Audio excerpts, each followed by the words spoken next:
പിണറായി വിരുദ്ധത മൂത്ത്, CPM വിരുദ്ധത മൂത്ത് നമ്മുടെ പ്രിയപ്പെട്ട മാധ്യമങ്ങൾ എങ്ങനെയാണ് ആളുകളെ തെറ്റിദ്ധരിപ്പിക്കുന്നത് എന്നുള്ളതിൻ്റെ വളരെ ക്രിസ്റ്റൽ ക്ലിയർ ആയിട്ടുള്ള ഒരു എവിഡൻസ് ആണ് ഇന്ന് ഞാൻ നിങ്ങളുടെ മുമ്പിലേക്ക് വെക്കുന്നത്. അതൊരു ചാനൽ ചർച്ചയാണ്. അത് എനിക്ക് പ്രിയപ്പെട്ട വളരെ ബഹുമാനിക്കുന്ന സ്മൃതി പരുത്തിക്കാട് നടത്തിയിട്ടുള്ളൊരു ചർച്ചയാണ്. വിള്ളൽ വീണ വാക്കോ എന്ന് പറഞ്ഞുകൊണ്ടാണ് ആ ചർച്ച നടത്തിയത്. ആ ചർച്ചയിലേക്ക് ഞാൻ വരുന്നതിന് മുമ്പ് എനിക്ക് എൻ്റെ പ്രിയപ്പെട്ട പ്രേക്ഷകരോട് പറയാനുള്ളത്, നമ്മളെ സപ്പോർട്ട് ചെയ്യുന്നതിന് വേണ്ടി ഒരു മെമ്പർഷിപ്പ് നമ്മൾ ആക്ടിവേറ്റ് ചെയ്തിട്ടുണ്ട്. അത് യൂട്യൂബ് നൽകുന്നൊരു ഫീച്ചറാണ്. അപ്പോൾ അത് എടുക്കാൻ താല്പര്യമുള്ളവർക്ക് അത് 179 ആണ് ആദ്യത്തെ ലെവൽ, രണ്ടാമത്തെ ലെവൽ 359 ആണ്. അപ്പോൾ അത്തരത്തിൽ പല ലെവലുകളുണ്ട്. താല്പര്യമുള്ളവർക്ക് എടുത്താൽ മതി, എടുത്തില്ലെങ്കിലും പ്രശ്നമൊന്നുമില്ല. പക്ഷേ സാമ്പത്തികമായി സഹായിക്കാൻ കഴിയുന്നവർക്ക് അത് ചെയ്യാവുന്നൊരു കാര്യമാണ്. പ്രത്യേകമായിട്ടുള്ള പെർക്സുകൾ എന്തെങ്കിലും നിങ്ങൾക്ക് കിട്ടണമെന്ന് നിർബന്ധമൊന്നുമില്ല. പക്ഷേ എങ്കിലും നിങ്ങളത് എടുത്താൽ തീർച്ചയായിട്ടും നമ്മുടെ ചാനൽ ഇതുപോലെ സത്യം പറഞ്ഞുകൊണ്ട് മുന്നേറും എന്ന് മാത്രമേ എനിക്ക് നിങ്ങളോട് പറയാനുള്ളൂ. പിന്നെ എൻ്റെ സ്പെക്സിലൊരു ഈ സൈഡിലൊരു പൊട്ടലുണ്ടായിട്ടുണ്ട്. അത് കാണുന്നവർ ക്ഷമിക്കണം. കാരണം ഇത് മാത്രം സ്പെക്സ് ലെൻസ് റെഡിയാക്കാൻ വേണ്ടി കൊടുത്തിട്ടുണ്ട്. പക്ഷേ അത് 4 ദിവസം കഴിഞ്ഞ് ഓർഡർ കഴിഞ്ഞ് കിട്ടുള്ളൂ. ഇന്നാണ് അത് ചെയ്തത്. പക്ഷേ ഇത് വെക്കാതെ വീഡിയോ എടുക്കുന്നത് എനിക്കിത് വായിക്കാനൊക്കെ ബുദ്ധിമുട്ടാകും എന്നുള്ളതുകൊണ്ടാണ് നമ്മളിങ്ങനെ തന്നെ വീഡിയോ എടുക്കുന്നത്. അപ്പോൾ നമുക്ക് ഏറ്റവും ആദ്യമേ തന്നെ അതിൽ ഈ സ്മൃതി പരുത്തിക്കാടിൻ്റെ ആ ചർച്ചയിൽ ഒരു 4ഓളം വരുന്ന അതിഥികളുണ്ടായിരുന്നു. അതിഥികൾ ആരൊക്കെയാണെന്നുള്ളത് നിങ്ങൾക്ക് കാണാം. ഒന്ന് നമ്മുടെ പ്രിയപ്പെട്ട രാജു പി നായരാണ്, കോൺഗ്രസിൻ്റെ. പിന്നൊന്ന് ഈ പറയുന്ന പോലെ ജയചന്ദ്രൻ സാറാണ്. അതുപോലെ ഇടതുപക്ഷ നിരീക്ഷകൻ എന്നുള്ളതിലേക്കാണ് അദ്ദേഹം വന്നേക്കുന്നത്. രണ്ടാമത്തേത് പ്രിയപ്പെട്ട MN കാരശ്ശേരി മാഷാണ്. പിന്നെ മൂന്നാമത്തേത് പത്രപ്രവർത്തകനായിട്ടുള്ള സജീവനാണ്. അപ്പോൾ ഇവരെല്ലാവരും കൂടി നടത്തിയ ചർച്ചയിൽ ഇവർ വസ്തുതകൾക്ക് വിരുദ്ധമായിട്ടുള്ള കാര്യങ്ങളാണ് മുഴുവൻ പറഞ്ഞുകൊണ്ടിരിക്കുന്നത്. അതിൽ ഞാൻ ഏതാനും ചില ഭാഗങ്ങൾ നിങ്ങളെ കേൾപ്പിക്കാം. എന്നിട്ട് ഞാൻ എൻ്റെ കമൻറ്റുകളിലേക്ക് കൂടി വരാം. നിങ്ങൾ ശ്രദ്ധയോടുകൂടി അത് കേൾക്കുക. അതിലേറ്റവും ആദ്യം ഒരു 33-ാമത്തെ മിനിറ്റ് മുതൽ പറഞ്ഞു തുടങ്ങുന്ന ചില കാര്യങ്ങൾ സജീവനോടൊരു ചോദ്യം ചോദിക്കുന്നുണ്ട്. അപ്പോൾ സജീവൻ അതിന് മറുപടി പറയുന്നുണ്ട്. അതൊരു ലോഡഡ് ക്വസ്റ്റ്യൻ ആണ്. സ്മൃതി സജീവന് ഉത്തരം പറയാൻ സഹായിക്കുന്ന രീതിയിലുള്ള ഒരു ചോദ്യമാണ് ചോദിക്കുന്നത് എന്നുള്ളത് നിങ്ങൾക്ക് കേൾക്കാം ഏറ്റവും ആദ്യമേ തന്നെ. എന്നിട്ട് നമുക്ക് എന്ത് ചെയ്യാം, എൻ്റെ കമൻറ്റുകളിലേക്ക് വരാം. സജീവൻ, ഇപ്പോൾ ഈ ഊരാളുങ്കൽ സൊസൈറ്റിയുടെ CEO പറയുന്നത് സമയമെടുത്ത് തന്നെ ചെയ്യേണ്ട കാര്യങ്ങളാണ്. ഈ തരത്തിൽ ചോർച്ചയുണ്ടെങ്കിൽ അത് പരിഹരിക്കാനുള്ള കാര്യങ്ങളും ചെയ്തുകൊണ്ടിരിക്കുകയാണ്. അങ്ങനെ ഈ കെട്ടിടത്തിൽ ചോർച്ചയുണ്ട് എന്ന് പറയുന്നിടത്ത് വെള്ളം കെട്ടി നിർത്തിയിട്ടുള്ള പോണ്ടിങ് ടെസ്റ്റ് അത് നടത്തിക്കൊണ്ടിരിക്കുകയാണെന്നാണ് പറയുന്നത്. ശരിയായിരിക്കാം, അങ്ങനെ ടെസ്റ്റ് നടത്തുകയാണ്, ടെസ്റ്റുകൾ നടത്തിയിട്ട് തന്നെയാണ് കൊടുക്കേണ്ടത്. പക്ഷെ ഇത് കൈമാറിയ വീടാണല്ലോ. അവിടെ ഈ വെള്ളവും വൈദ്യുതിയും മാത്രമേ കിട്ടാനുള്ളൂ, ബാക്കി എല്ലാമായി എന്ന് പറഞ്ഞതാണ്. അപ്പോൾ കൈമാറിയിട്ടില്ല എന്നിപ്പോൾ മന്ത്രി പറയുകയും ചെയ്തു. ഈ വീടുകൾ കൈമാറിയിട്ടില്ല എന്നൊരു യാഥാർത്ഥ്യം അവിടെ നിൽക്കുകയാണ്. ശ്രീ സജീവൻ, ഇതിലൊരു യാഥാർത്ഥ്യമുണ്ട്. ആ വസ്തുതകളായി അംഗീകരിച്ച് തന്നെ പോകണം. കാരണം എല്ലാ ഗവൺമെൻറ്റുകളും ചെയ്യുന്നൊരു കാര്യം, ചിലപ്പോൾ പദ്ധതികൾ പരിപൂർണമാകുന്നതിന് മുമ്പ് തന്നെ അതിന് ഉദ്ഘാടനം നടത്താറുണ്ട്. കാരണം നമുക്കറിയാം, ഇലക്ഷനൊക്കെ പ്രഖ്യാപിച്ചു കഴിഞ്ഞിട്ടുണ്ടെങ്കിൽ പിന്നെ അത്തരം കാര്യങ്ങളിലേക്കൊന്നും പോകാൻ കഴിയില്ല. അപ്പോൾ അതുകൊണ്ട് തന്നെ അവർക്കത് മെച്ചമാകുന്ന രീതിയിലുള്ള ഉദ്ഘാടനങ്ങളൊക്കെ നടത്താറുണ്ട്. ഇതൊക്കെ പറയുമ്പോൾ പ്രിയപ്പെട്ട സ്മൃതിയൊക്കെ ഒന്ന് ആലോചിക്കണം. കാരണം കണ്ണൂർ എയർപോർട്ടിൽ കൊണ്ടുവന്ന് ഏതോ പൂമ്പാറ്റ എന്ന് പറഞ്ഞിട്ടുണ്ടെങ്കിൽ ഏതോ ചെറിയ ഉപകാരം ഇറക്കി മറ്റേ ഉമ്മൻചാണ്ടിയൊക്കെ ഉദ്ഘാടനം നടത്തിയതും അങ്ങനെ നിരവധി പരിപാടികൾ എല്ലാ മണ്ഡലങ്ങളിലും തന്നെ പ്രതിപക്ഷ MLA-മാരടക്കം ഉദ്ഘാടനം ചെയ്യുന്നതൊക്കെ നമുക്ക് കാണാം. അതവർ തീർച്ചയായിട്ടും അടുത്ത ഇലക്ഷൻ ജയിക്കാനുള്ള ഒരു കാര്യമാക്കി അവതരിപ്പിക്കാറുണ്ട് എന്നുള്ളത് വാസ്തവമാണ്. അത് ഈ ഗവൺമെൻറ് ചെയ്തിട്ടുണ്ട് എന്നുള്ളത് വാസ്തവമാണ്. പക്ഷേ പണികൾ, ഇലക്ട്രിസിറ്റിയും അതുപോലെ വാട്ടർ കണക്ഷനും ഒക്കെ കിട്ടാനുണ്ട് എന്നുള്ളത് യാഥാർത്ഥ്യമാണ്. ബാക്കി നമുക്ക് കേട്ടിട്ട് ഇതിലേക്ക് വരാം. അതോടൊപ്പം തന്നെ ഇപ്പോൾ ഒരു കോൺഗ്രസ്സുകാരനാണ് ഈ പരാതി പറഞ്ഞത് എങ്കിൽ ഒരു കോൺഗ്രസ്സുകാരൻ സർക്കാരിന്റെ ഉറപ്പിൽ വിശ്വസിച്ച് സർക്കാർ നൽകുന്ന വീട് വാങ്ങാം എന്ന് തീരുമാനിച്ച കോൺഗ്രസ്സുകാരൻ കൂടിയാണ്. അപ്പൊ അതുകൂടി അവിടെ നിൽക്കുകയാണ്. ചോദ്യങ്ങൾക്ക് കൃത്യമായ ഉത്തരം ലഭിക്കുന്നുണ്ടോ ശ്രീ സജീവൻ? മന്ത്രി K രാജൻ അവിടെ ചെന്ന് കാണിച്ച ആ പരിശോധന ശരിയായ പരിശോധനയാണ് എന്ന് അങ്ങേക്ക് തോന്നുന്നു? സ്മൃതി, താങ്കൾ ചോദിച്ച ചോദ്യങ്ങളുടെ അവസാനത്തെ ചോദ്യത്തിന് ഉത്തരം പറഞ്ഞുകൊണ്ട് തുടങ്ങാം. രാജൻ ഒരു എഞ്ചിനീയർ അല്ല. രാജൻ ഈ പണിയിൽ ഒരു വൈദഗ്ധ്യവും ഇല്ല. പിന്നീട് എന്തിനാണ് അദ്ദേഹം അവിടെ പോയിട്ട് ഈ പരിശോധന നടത്തുന്നത്? ഇതാണ് സജീവൻ സാറ് ചോദിക്കുന്ന ഏറ്റവും പ്രമുഖമായിട്ടുള്ള ചോദ്യം. മന്ത്രി K രാജൻ ഒരു എഞ്ചിനീയർ അല്ല, ഈ പണിയിൽ ഒരു വൈദഗ്ധ്യവുമില്ല.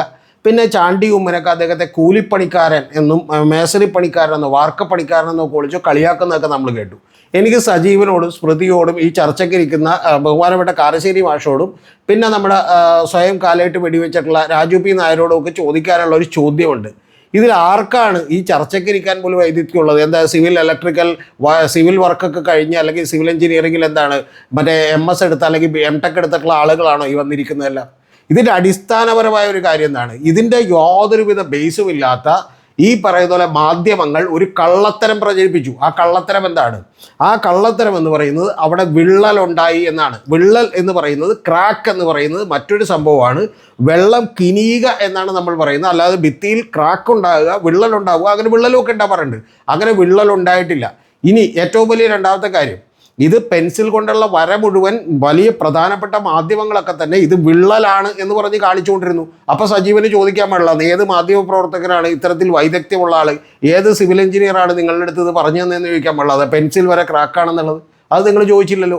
ഇനി രണ്ടാമത്തെ അടുത്ത കാര്യം എന്ന് പറയുന്നത്, ഇതെല്ലാം കഴിഞ്ഞ് ഈ കെ രാജൻ എഴുന്നേറ്റ് നിന്ന് ആ മുകളിൽ ബെഞ്ചിൻ്റെ ഡെസ്കിൻ്റെ മുകളിൽ കയറി നിന്ന് അദ്ദേഹം അത് മായ്ച്ച് കളഞ്ഞു സാൻഡ് പേപ്പർ ഇട്ട്. ആ സാൻഡ് പേപ്പർ ഇട്ട് മായ്ച്ചത് കളഞ്ഞതിന് ശേഷം പോലും ചില മാധ്യമങ്ങൾ റിപ്പോർട്ട് ചെയ്തത് ആ വിള്ളൽ സാൻഡ് പേപ്പർ ഇട്ട് മായ്ക്കാൻ വേണ്ടി മന്ത്രി ശ്രമിച്ചു എന്നാണ്. അതായത് വിള്ളൽ എങ്ങനെയാണ് സാൻഡ് പേപ്പർ ഇട്ട് മായ്ക്കുന്നത്? അതിനാദ്യമേ തന്നെ പ്രിയപ്പെട്ട സജീവൻ ഒന്ന് ഉത്തരം പറയും എന്ന് ഞാൻ പ്രതീക്ഷിക്കുന്നു. എന്താണെങ്കിലും നമുക്ക് ഈ ചർച്ച ഒന്ന് കേൾക്കാം. രസകരമാണല്ലോ ഇത്തരത്തിലുള്ള മണ്ടത്തരങ്ങളൊക്കെ കേൾക്കുന്നത്. ഒരു കാര്യം, ഇത്തരം കാര്യങ്ങളൊക്കെ നിർമ്മാണ പ്രവർത്തനവുമായി ബന്ധപ്പെട്ട കാര്യങ്ങളിൽ അതിൽ ചീഫ് എഞ്ചിനീയറോ എക്സിക്യൂട്ടീവ് എഞ്ചിനീയറോ അത് ഒരേപോലുള്ള എഞ്ചിനീയർമാരുണ്ടാവുമല്ലോ, അവർക്കാണല്ലോ സാങ്കേതിക വൈദഗ്ധ്യം ഉണ്ടാവുക.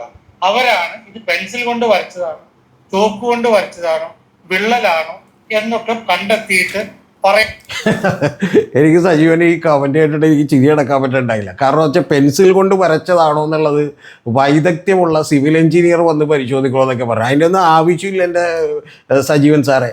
നിങ്ങൾ അറിയേണ്ട ഏറ്റവും പ്രധാനപ്പെട്ട കാര്യം, പെൻസിൽ കൊണ്ട് വരച്ചാണെങ്കിൽ അത് 3ാം ക്ലാസ്സിലെ കൊച്ചിന് കണ്ടാലും മനസ്സിലാവും, സാമാന്യ ബോധമുള്ളവർക്ക് മനസ്സിലാവും. സജീവൻ സാറിന് ചിലപ്പോൾ മനസ്സിലാവില്ല, ചിലപ്പോൾ ഈ പറയുന്ന പോലെ സ്മൃതി പരുത്തിക്കാരന് മനസ്സിലാവില്ല, ചിലപ്പോൾ മറ്റേ രാജു പി നായർക്ക് മനസ്സിലായാലും മനസ്സിലായില്ല എന്നടിക്കാം. പക്ഷേ പ്രധാനപ്പെട്ട കാര്യം ഈ നാട്ടിലുള്ള സാധാരണക്കാരായ പിള്ളേർക്കെല്ലാം മനസ്സിലാകും എന്നുള്ളത് നിങ്ങളൊന്ന് മനസ്സിലാക്കണം. അല്ലാതെ അതിനു വേണ്ടി വൈദഗ്ധ്യമൊന്നും വേണ്ട. പക്ഷേ അത് ഈ പറയുന്ന പോലെ ക്രാക്കാണെന്ന് പറയാനായിട്ട് പ്രത്യേക വൈദഗ്ധ്യം വേണം. അത് നുണ പറയാനുള്ള വൈദഗ്ധ്യമാണ്. അത് താങ്കളൊക്കെ പഠിപ്പിച്ച പല പിള്ളേർക്കും ഉണ്ടാകും എന്നുള്ളതാണ് ഞാൻ വിചാരിക്കുന്നത്. അല്ലാതെ പിന്നെ എൻ്റെ അടിസ്ഥാനപരമായ മറ്റൊരു കാര്യം കൂടി പ്രേക്ഷകരോട് ഈ സന്ദർഭത്തിൽ പറയേണ്ട ആവശ്യമില്ലെങ്കിലും പറയാം. നമ്മുടെ ഇവിടെ ഇതിനേക്കാളൊക്കെ മഹാരഥന്മാരായിട്ടുള്ള ആർക്കിടെക്റ്റുകളൊക്കെ ജീവിച്ചിരുന്നു. അത് ഈ പറയുന്ന പോലെ BArch ബിരുദവും MArch ബിരുദവും ഒക്കെ വരുന്നതിന് മുമ്പും പല ഈ പറയുന്ന പോലെ വലിയ കോളേജുകളും യൂണിവേഴ്സിറ്റികളൊക്കെ വരുന്നതിന് മുമ്പും ഹിൽ പാലസും താജ്മഹലും ഒക്കെ പണിതിട്ടുള്ള ആളുകൾ ഈ നാട്ടിൽ ജീവിച്ചിരുന്നു എന്നറിയണം. അതുകൊണ്ട് അത്രയൊന്നും ബുദ്ധി എല്ലാവർക്കും ഇല്ലെങ്കിലും പെൻസിൽ കൊണ്ടുള്ള വരയൊക്കെ എല്ലാവർക്കും തന്നെ മനസ്സിലാകും എന്നാണ് എനിക്ക് പ്രിയപ്പെട്ട സജീവൻ സാറിനോടും ഈ പാനലിസ്റ്റുകളോടും ഒക്കെ പറയാനുള്ളത്, ചർച്ച നടത്തുന്നവരോടും. അവിടെ മന്ത്രി പോയിട്ട് തട്ടുംപുറത്ത് കയറിയിട്ട് താങ്കൾ പണ്ട് ഉപയോഗിച്ച ഒരു കാര്യം നാടകം നടത്തേണ്ട കാര്യമില്ല. അതാണ് മന്ത്രി പോയി തട്ടുംപുറത്ത് കയറി നാടകം നടത്താനായിട്ട് തിരുവനന്തപുരത്ത് നിന്ന മന്ത്രിക്ക് പെട്ടെന്നൊരു വെളിപാടുണ്ടായി അങ്ങോട്ട് പോയതല്ല. അവിടെ ചെന്ന് ഏതെങ്കിലും ഒരു സിവിൽ എഞ്ചിനീയറോ ഏതെങ്കിലും ഒരു അസിസ്റ്റൻറ്റ് എഞ്ചിനീയറോ ചെയ്യേണ്ട പണിയേ ഉള്ളൂ അത്. പക്ഷേ ഏറ്റവും പ്രധാനപ്പെട്ട കാര്യം, അത്തരത്തിൽ അസിസ്റ്റൻറ്റ് എഞ്ചിനീയറോ ഏതെങ്കിലും ഈ പറയുന്ന പോലെ എക്സിക്യൂട്ടീവ് എഞ്ചിനീയറോ പോലും ചെന്ന് ചെയ്താൽ അതിന് ഈ പറയുന്നൊരു വാർത്താ പ്രാധാന്യം കിട്ടില്ല. ഇതിൻ്റെ അടിസ്ഥാനപരമായ കാര്യം, നിങ്ങൾ ഉണ്ടാക്കിയ ഒരു വലിയ കള്ളം, നിങ്ങൾ നിർമ്മിച്ച ചീട്ടുകൊട്ടാരം പോലെ നിർമ്മിച്ച ഒരു വലിയ കള്ളം പൊളിഞ്ഞു. അതെന്താണ്? അത് ക്രാക്കായിരുന്നു എന്നാണ്.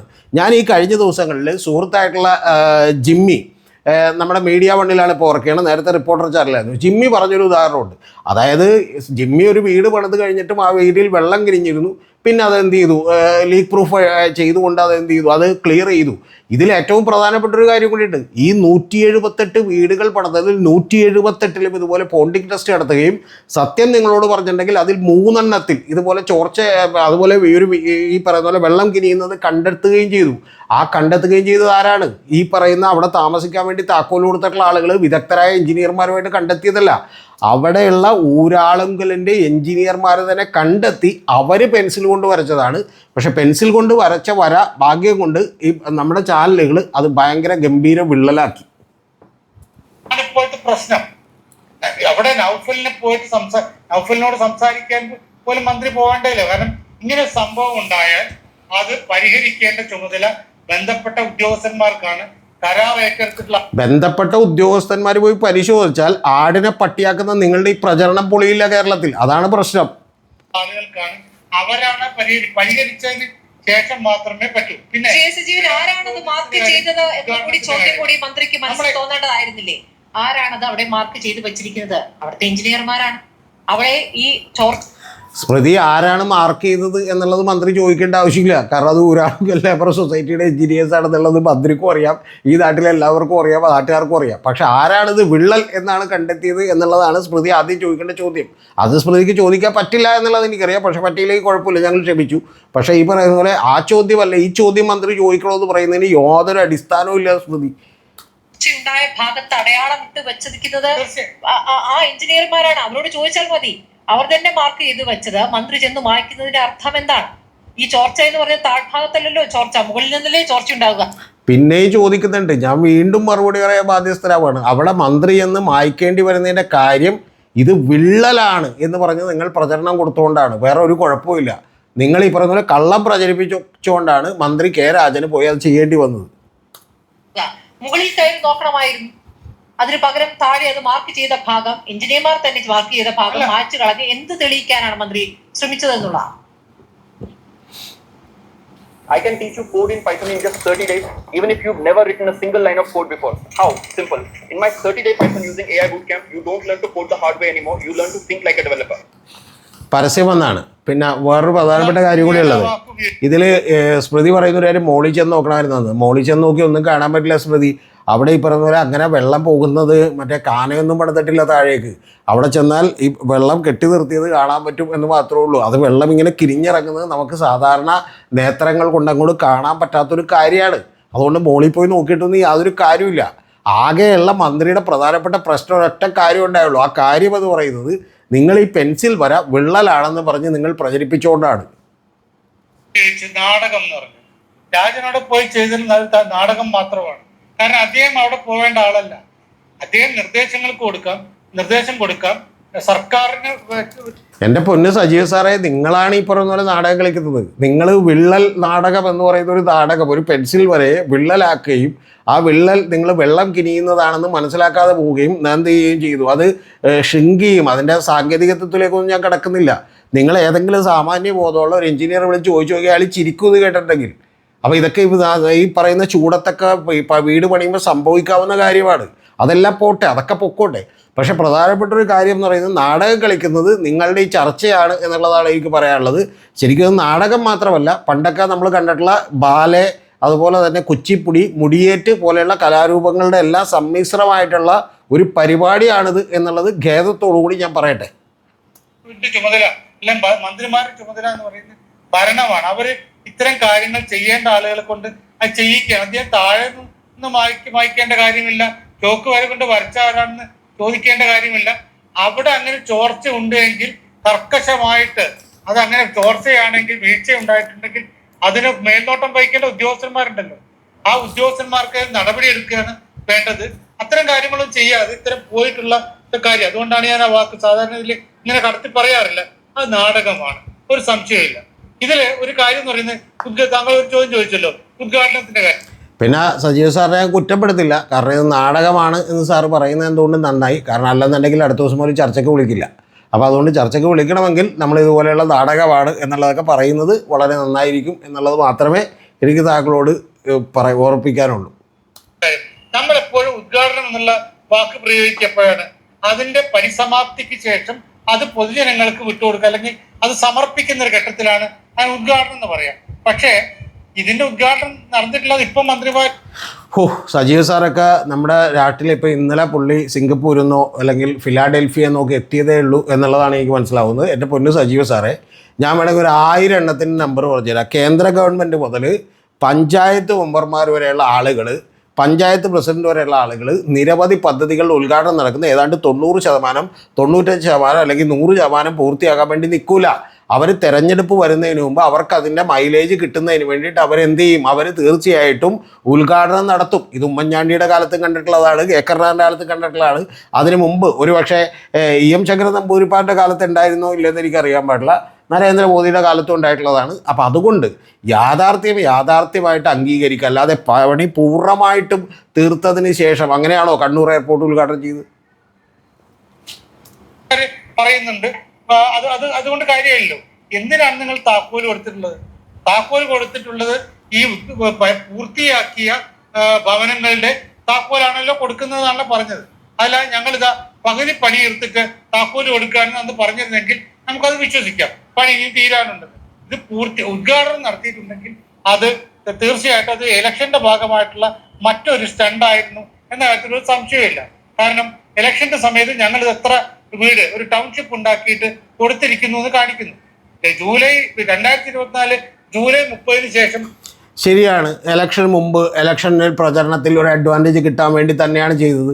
ഞാനിത് ഏതാണ്ട് ഒരു 2 മാസം മുമ്പ് തന്നെ ഉണ്ണി ബാലകൃഷ്ണൻ സാറിനെ തിരുവനന്തപുരത്ത് വെച്ച് കണ്ടപ്പോൾ ഞാൻ പറഞ്ഞിരുന്നു ഇത്തരത്തിലുള്ളൊരു പ്രൊജക്റ്റ് ഫെബ്രുവരി അവസാനം ഇത് ഉദ്ഘാടനം ചെയ്യപ്പെടും എന്നുള്ളത് എനിക്കറിയാമായിരുന്നു. അതിനിപ്പോൾ പണി ചിലപ്പോൾ കുറച്ചൊക്കെ തീരാനുണ്ടെങ്കിൽ ഉദ്ഘാടനം ചെയ്യപ്പെടും. പക്ഷെ പ്രധാനപ്പെട്ടൊരു കാര്യം എന്താ, ഈ കേരളത്തിൻ്റെയോ ഇന്ത്യയുടെയോ ചരിത്രത്തിൽ ഒരു പുനരധിവാസ പ്രൊജക്റ്റ് ഏറ്റവും അതിഗംഭീരമായി നടക്കുന്നത് ആദ്യമായിട്ടാണ് എന്നുള്ളത് കൂടി സജീവൻ സാറ് സമ്മതിച്ചാൽ ബാക്കിയുള്ളതൊക്കെ നമുക്ക് എന്ത് ചെയ്യാം, സമ്മതിക്കാം. നമ്മൾ കേട്ടുകൊണ്ടിരുന്ന വാക്കെന്താണ്?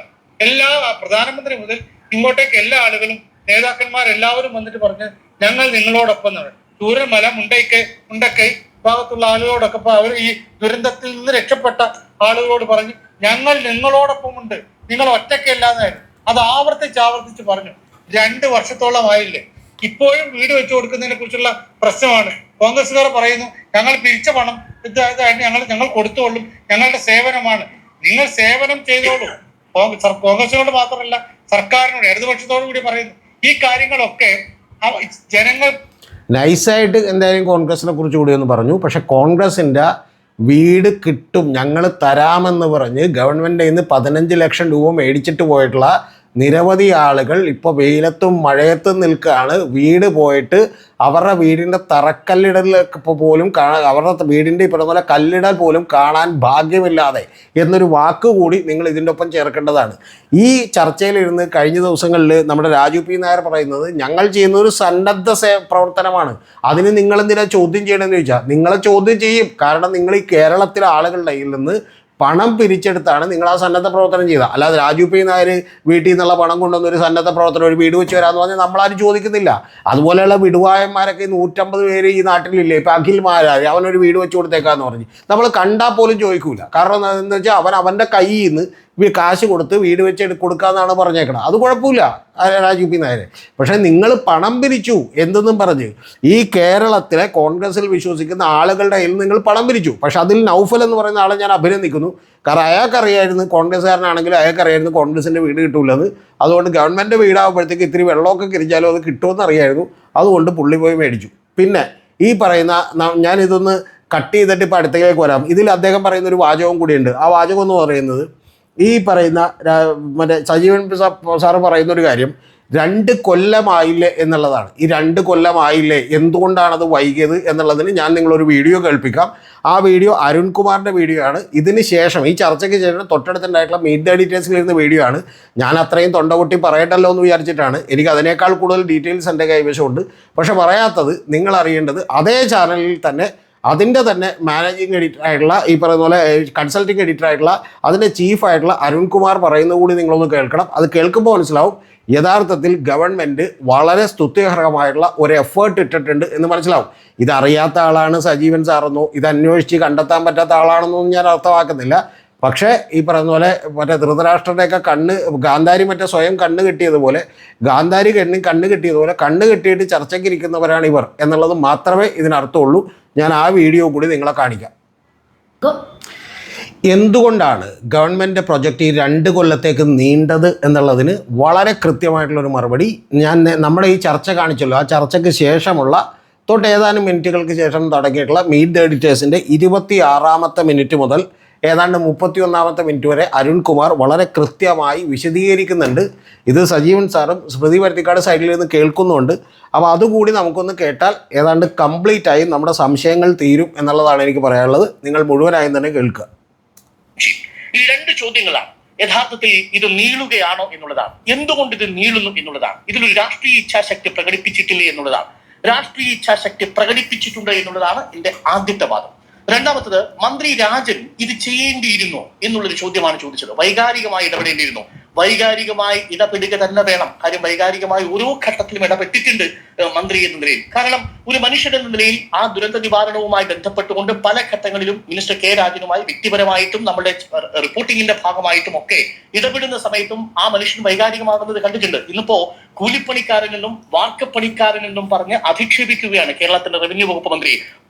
അത് പറഞ്ഞേക്കണത് ആരാന്നറിയാമോ? പറഞ്ഞേക്കണത് ചാണ്ടി ഉമ്മനാണ് കേട്ടോ. കൂലിപ്പണിക്കാരൻ വാർക്കപ്പണിക്കാരനെ കിട്ടി എന്നുള്ളതാണ് പറഞ്ഞേക്കണത്. എൻ്റെ പൊന്ന് ചാണ്ടി ഉമ്മനെ പോലെ ഒരു മുഖ്യമന്ത്രിയുടെ മകനായി വായിൽ വെള്ളിക്കരണ്ടിയുമായിട്ട് ജനിക്കാൻ ഭാഗ്യമില്ലാതെ പോയി കെ രാജന്. അതുകൊണ്ട് നിങ്ങൾ ഈ പറയുന്ന പോലെ വിളിച്ച് അങ്ങനെയൊക്കെ അപമാനിക്കുമ്പോൾ നിങ്ങൾ ശരിയാണ്, ജീവിതത്തിൽ ഒരിക്കലും വാർക്കപ്പണി എടുത്തിട്ടില്ല. ആകെ കുറച്ച് ദൂരം നടന്നേക്കണ ജോഡോ യാത്രയിലാണ്.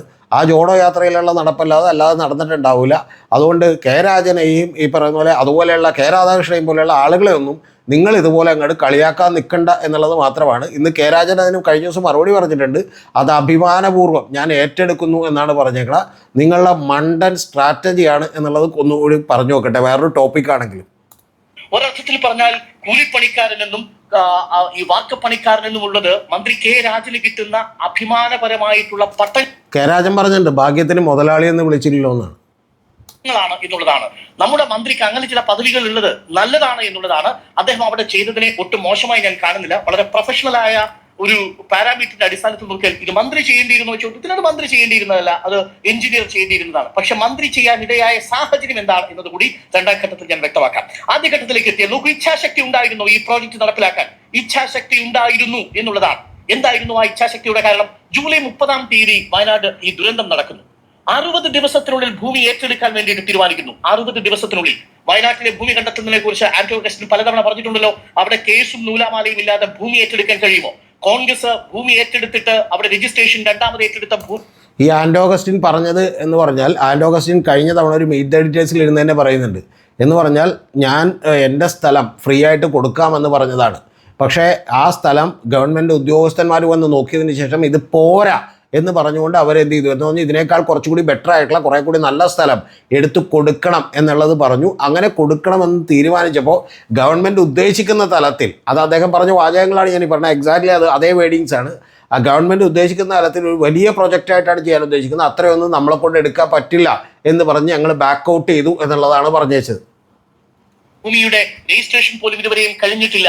മുസ്ലിം ലീഗ് ഭൂമി അന്വേഷിച്ച് നടന്ന് എത്ര സ്ഥലങ്ങൾ നോക്കിയെന്ന് നമുക്കറിയാം. അപ്പോ ഒന്നും രണ്ടുമല്ല, ഇത്രയും അധികം ഏക്കർ 410 വീടും ഒരു ടൗൺഷിപ്പും നിർമ്മിക്കാൻ ആവശ്യമായ ഏറ്റവും മനോഹരമായ ഏറ്റവും നഗരത്തിന്റെ ചേർന്ന് കിടക്കുന്ന പ്രദേശങ്ങൾ എടുക്കുക എന്നുള്ളതായിരുന്നു സർക്കാരിന്റെ പ്ലാൻ. അവിടെ കേസിൽ കിടക്കുന്ന പ്രദേശങ്ങളിൽ അല്ലാതെ അവിടെ നിന്ന് ഭൂമി ഏറ്റെടുക്കാൻ കഴിയുന്നില്ല. 60 ദിവസത്തിനുള്ളിൽ ഭൂമി ഏറ്റെടുക്കാൻ തീരുമാനിക്കുന്നു. സെപ്റ്റംബർ മാസത്തോടുകൂടി അങ്ങനെ 2 എസ്റ്റേറ്റുകൾ തീരുമാനിക്കുന്നു. അതിൽ എൽസ്റ്റൺ എസ്റ്റേറ്റുകാരും രണ്ടാമത്തെ എസ്റ്റേറ്റുകാരും കോടതിയിൽ പോകുന്നു. ഡിസംബർ മാസമാകുമ്പോഴേക്കും കോടതിയിൽ ചോദ്യം വരുന്നു. പ്രധാനപ്പെട്ട ചോദ്യം, നിങ്ങൾ എങ്ങനെയാണ് ഈ ഭൂമി ഏറ്റെടുക്കാൻ പോകുന്നത്? LARR പ്രകാരമാണോ അതല്ല ഡിസാസ്റ്റർ ആക്ട് പ്രകാരമാണോ ഏറ്റെടുക്കാൻ പോകുന്നത്? സർക്കാർ പറഞ്ഞു ഡിസാസ്റ്റർ ആക്ട് പ്രകാരമാണ് ഞങ്ങൾ എടുക്കാൻ പോകുന്നത്. പക്ഷേ കോടതി പറഞ്ഞാൽ LARR പ്രകാരമുള്ള കോമ്പൻസേഷൻ ഞങ്ങൾ കൊടുക്കാം. അത് ഡിസ്പ്യൂട്ട് വയ്ക്കുന്നു. അവിടെ കമ്പനി അത് തള്ളിക്കളയുന്നു. സർക്കാർ നിശ്ചയിച്ചിരിക്കുന്ന നഷ്ടപരിഹാരം കമ്പനി തള്ളിക്കളയുമ്പോഴും നോക്കൂ, മാർച്ച് മാസം 27-ാം തീയതി കോടതിയിൽ നിൽക്കുന്ന സമയത്തും സർക്കാർ ഇച്ഛാശക്തി പ്രകടിപ്പിച്ചതുകൊണ്ട് മാത്രം മാർച്ച് 27-ാം തീയതി തറക്കല്ലിടാൻ തീരുമാനിക്കുന്നു. കോടതിയുടെ അനുവാദം ചോദിക്കുന്നു. കോടതി പറഞ്ഞു നിങ്ങൾക്ക് അവിടെ നിർമ്മാണമരുത് എന്ന് കോടതിയുടെ ഉത്തരവ് വരുന്നു. ഏപ്രിൽ മാസം 11-ാം തീയതി നിർണായകമായ ആ വിധി വരുന്നു. എന്താണ്? സർക്കാർ നിരന്തരം പ്രഷറൈസ് ചെയ്ത് ഹൈക്കോടതിയിൽ ശക്തമായ വാദങ്ങൾ ഉന്നയിച്ചപ്പോൾ ഹൈക്കോടതി പറയുന്നു ഡിസാസ്റ്റർ ആക്ട് പ്രകാരം നിങ്ങൾക്ക് അവിടെ നിർമ്മിക്കാം, പക്ഷേ അവിടെ കൃത്യമായ കോമ്പൻസേഷൻ നിങ്ങൾ കൊടുക്കണം. സർക്കാർ നിശ്ചയിച്ചതിലും കൂടുതൽ കോമ്പൻസേഷൻ കോടതി കൂടി നിശ്ചയിച്ചു. എന്നിട്ട് ഏപ്രിൽ മാസം 11-ാം തീയതി രാഷ്ട്രീയ ഇച്ഛാശക്തിയുള്ള ഗവൺമെന്റ് അന്ന് രാത്രി 11:30 ഈ പണം കൊണ്ട് കെട്ടിവെക്കുന്നുണ്ട് ട്രഷറിയിൽ. കാര്യം എന്താ? പിറ്റേ ദിവസം അപ്പീലുമായിട്ട് പോയി ഇത് സ്റ്റേ വരാതിരിക്കാൻ വേണ്ടി. ഇച്ഛാശക്തി ഇല്ലേ? ആ രാത്രി 11:30 അരുൺ പറഞ്ഞത് എൻ്റെ കാര്യം എന്താണെന്ന് വെച്ചാൽ, രാത്രി 11:30 എന്തുകൊണ്ട് കൊണ്ടുപോയി പണമടച്ചു എന്ന് ചോദിച്ചിട്ടുണ്ടെങ്കിൽ അങ്ങനെ പണം അടച്ചിട്ടില്ല എന്ന് പറയുന്ന ഒരു കാര്യവും കൂടി കോടതിയിലേക്ക് അപ്പീൽ പോകുമ്പോഴത്തേക്ക് ഇവർക്ക് പറയാൻ കഴിയും. അത് ചിലപ്പോൾ അപ്പീൽ കിട്ടുന്നതിന് കാരണമാകും എന്നുള്ളതുകൊണ്ടാണ് രാത്രി 11:30 തന്നെ കൊണ്ടുപോയിട്ട് പണമടച്ചത് ഗവൺമെൻറ്. പണമടയ്ക്കുന്നു. തൊട്ടു പിന്നാലെ ഈ എൽസ്റ്റൺ എസ്റ്റേറ്റുകാരും ഈ പ്ലാന്റേഷൻകാരും നേരെ സുപ്രീം കോടതിയിലേക്ക് സ്പെഷ്യൽ ലീവ് പെറ്റീഷനുമായിട്ട് പോകുന്നു. സ്പെഷ്യൽ ലീവ് പെറ്റീഷൻ മെയ് മാസം നോക്കൂ. അതിനിടയിൽ ഏപ്രിൽ 14-ാം തീയതി അവിടെ സ്പെഷ്യൽ ലീവ് പെറ്റീഷനുമായി പോകുന്നതിനിടയിൽ തന്നെ ഹൈക്കോടതി ഉത്തരവിന്റെ അടിസ്ഥാനത്തിൽ പണി തുടങ്ങുന്നു. രാഷ്ട്രീയ ഇച്ഛാശക്തിയില്ലേ?